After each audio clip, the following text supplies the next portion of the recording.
అనుకున్న పని అనుకున్నలా ఎప్పుడు కూడా మాకు జరగదు జీవితంలో. ఏది చేసినా సరే, ఒక వ్యాపారం చేసినా దాంట్లోనూ కూడాను మాకు చేదు అనుభవాలే. ఇంకెక్కడ జాబ్ చేస్తామన్నా ఒక చేదు అనుభవమే ఎదురవుతుంది. అలాగే ఏ పని చేపట్టినా సరే ఒక చేదు అనుభవం ఎదురవుతుంది. దీని నుంచి ఎలా మనము బయటపడాలని చెప్పేసి చాలా మంది అడుగుతుంటారు మిత్రమా. Vande Mataram. Hello friends, welcome to your channel motivational journey, ఒక మహోన్నతమైన మార్పు కోసం.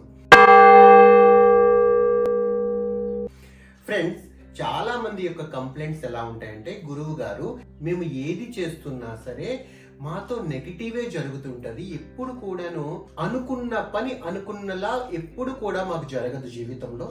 ఏది చేసినా సరే, ఒక వ్యాపారం చేసినా దాంట్లోనూ కూడాను మాకు చేదు అనుభవాలే. ఇంకెక్కడ జాబ్ చేస్తామన్నా ఒక చేదు అనుభవమే ఎదురవుతుంది. అలాగే ఏ పని చేపట్టినా సరే ఒక చేదు అనుభవం ఎదురవుతుంది.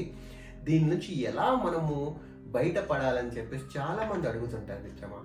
అయితే ఫ్రెండ్స్, నాకు దీంట్లో ఒక లైవ్ ఎగ్జాంపుల్ నా జీవితంలో నేను చూశాను. నాకు బాగా క్లోజ్గా ఉన్న ఒక వ్యక్తి ఒక పెద్ద కంపెనీలో ఇప్పుడు ప్రెజెంట్గా ఆయన ప్రాజెక్ట్ మేనేజర్గా చేస్తున్నారు. ఆయన ఒక 3 years బ్యాక్ అనమాట ఆయన ఇంటర్వ్యూకి వెళ్ళారు. వెళ్ళే ముందు నాకు చెప్పడం అయితే చెప్పారు, జాబ్ అంతా కన్ఫర్మ్ అయిపోయింది కానీ ఇంటర్వ్యూకి రమ్మన్నారని చెప్పారు. అయితే ఆయన తిరిగి వచ్చిన తర్వాత సెలెక్టెడ్ అయిన తర్వాత మామూలు మేము కూర్చుంటూ మాట్లాడుకున్నాం అనమాట. ఏమని మాట్లాడుకున్నాము, నేను అడిగాను ఏంటంటే, ఇంతకీ మీకు ఇంటర్వ్యూలో ఏం అడిగారు, మీకు జాబ్ కన్ఫర్మ్ అని చెప్పారు కదా, మళ్ళీ మీకు ఇంటర్వ్యూకి ఎందుకు పిలిచారు, ఇంటర్వ్యూలో మీకు ఏం అడిగారు అని చెప్పేసి నేను అడిగాను అనమాట.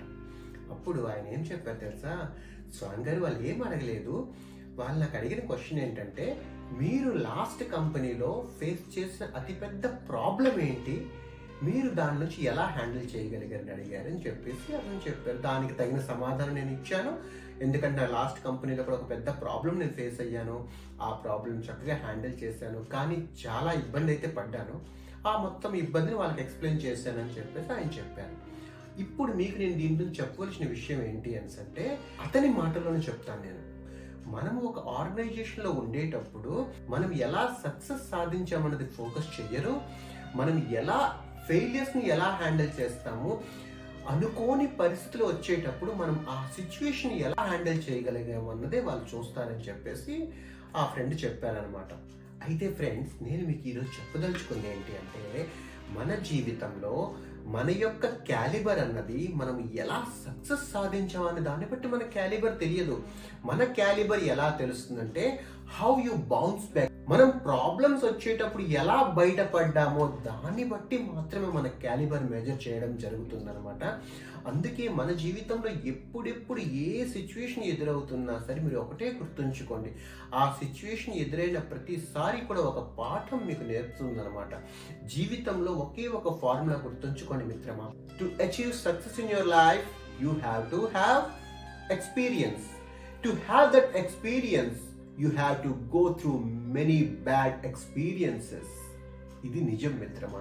దీనికి మన భాషలో చెప్పుకుందామంటే, నీ జీవితంలో గెలుపు సాధించాలంటే అనుభవం ఉండాలి, అనుభవం పొందాలంటే చేదు అనుభవాల ద్వారానే నువ్వు పొందగలవు మిత్రమా. సో ఎప్పుడెప్పుడు ఎక్కడెక్కడ నీ జీవితంలో ఒక చేదు అనుభవం ఎదురవుతుంటే మాత్రం ఒకటి గుర్తుంచుకో, ఆ చేదు అనుభవం నీకు ఏమైనా సంథింగ్ ఒకటి నేర్పించి మాత్రమే వెళ్తుందన్నమాట.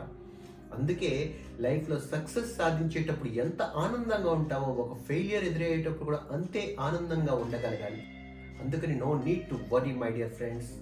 ఫైనల్గా మనం తీసుకోవాల్సిన కాన్సెప్ట్ ఏంటంటే ఫ్రెండ్స్, జీవితంలో సక్సెస్ సాధించాలంటే అనుభవం ఉండాలి, అనుభవం సంపాదించాలంటే చేదు అనుభవాల ద్వారానే మనం సంపాదించగలం అన్నది మర్చిపోవద్దు.